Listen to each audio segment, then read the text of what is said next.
Hello mga Mars! Welcome back to my channel, Karin Scoop Station here. Disclaimer, itong isi-share kong video and photos ay hindi ko po pagmamayari at i-credit natin ang owner nito na si Ma'am Sylvia Sanchez and Maine Mendoza sa kanilang IG account. Dahil nagkaroon po ng birthday dinner kagabi, nagsama-sama muli ang Pamilya Atayde and Pamilya Mendoza. Without further ado, let's start!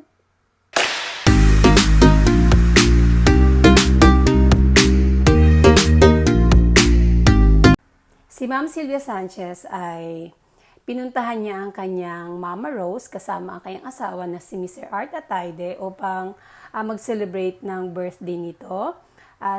Ang probinsya po ni Ma'am Sylvia Sanchez ay sa Nasipit, Agusan del Sur.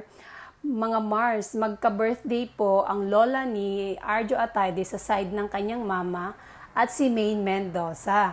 Kaya pumunta si Ma'am Sylvia Sanchez sa Agusan del Sur and then kahapon lang din ata siya umuwi or kung hindi ako basta umuwi din po siya agad para mag-celebrate naman kasama ang kanyang daughter-in-law, mga Mars. O diba, saan ka pa? Ang dali-dali lang pumunta. At ito nga yung post ni Maine Mendoza na may post ni Maine Mendoza sa kanyang Instagram account na Forever29.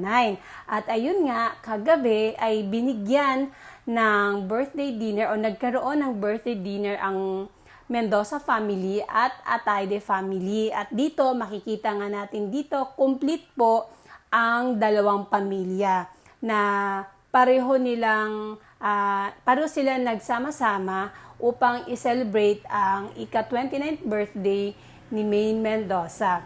At sa mga nagsasabing buntis si Ria Atayde dahil kaya daw nagpa-engage dahil buntis si Ria Atayde, dito po makikita niyo si Ria na hindi naman po malaki ang tiyan niya. Pero nasa inyo na po yan kung ayaw niyo po maniwala. Kaya let's watch this!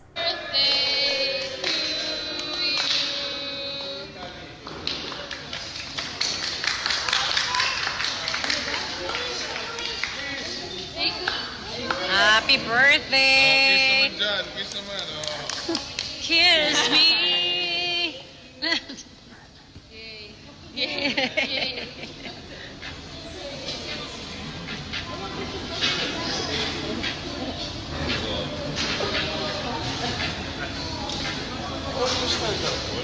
There you go.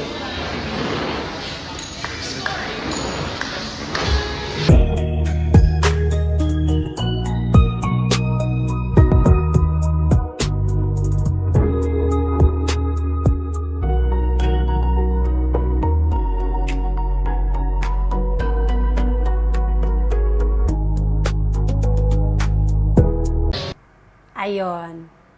Nakita nyo, complete po at ito yung photo. Kompleto po ang Mendoza family. Siyempre, dalawang photo po ito. Then, next photo, ang Atayde family naman with the celebrant or the celebrator, Maine Mendoza. Complete din po sila. Yung si Ria, Zanjo, parents ni Arjo, si Jella, and then si Savi. Kung hindi ako nagkakamali, baka boyfriend ito ni Jella, ang katabi ni, hindi ko alam po. And then, may masakit po na balita ngayon sa showbiz, mga Mars. Kung nakikilala niyo po si Jacqueline Jose, muling kailan lang ay napanood si Jacqueline Jose sa FPJ's Batang Quiapo na ang papel niya doon ay si Chief Espinas. Dito po siya huling napanood. Siya po ay isang police doon sa isang correctional o sa prison. At napabalita nga ito kagabi na natagpuan siya na wala na pong buhay sa edad na 59 years old, mga Mars. Si Miss Jacqueline Jose ay mami ni Andy Eigenman po. Napakalungkot na balita ito sa showbiz and lalong-lalo na kay Coco Martin dahil part nga ito ng FPJ's Batang Quiapo cast na matagal din silang nagkasama.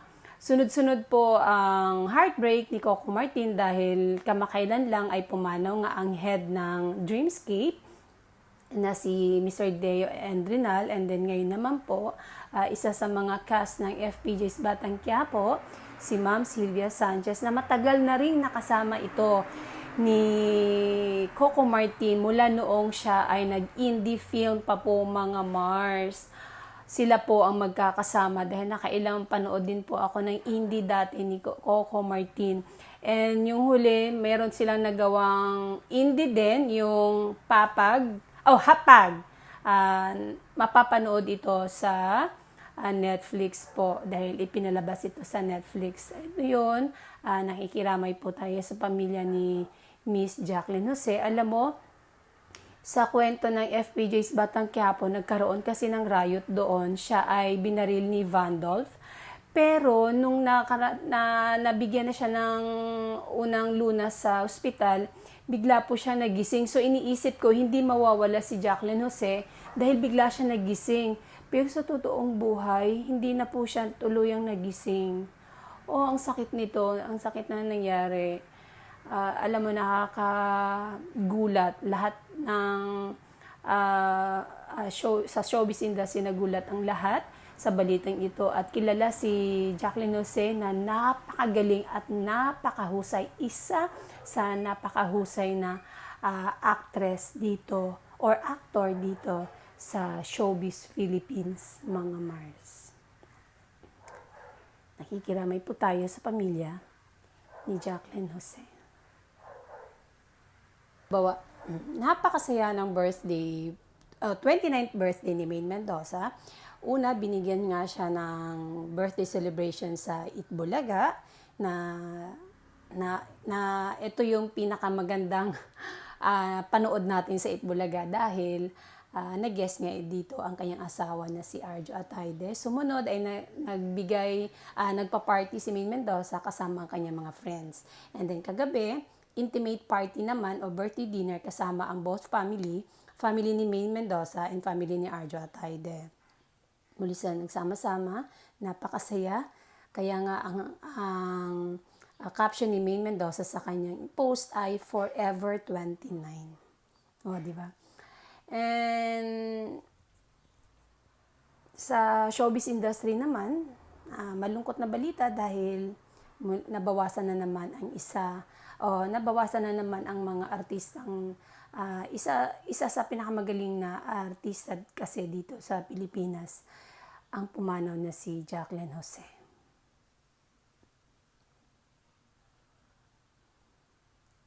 And that's it, mga Mars. Thank you for watching this video. Please like, comment, and subscribe for more scoops. Bye!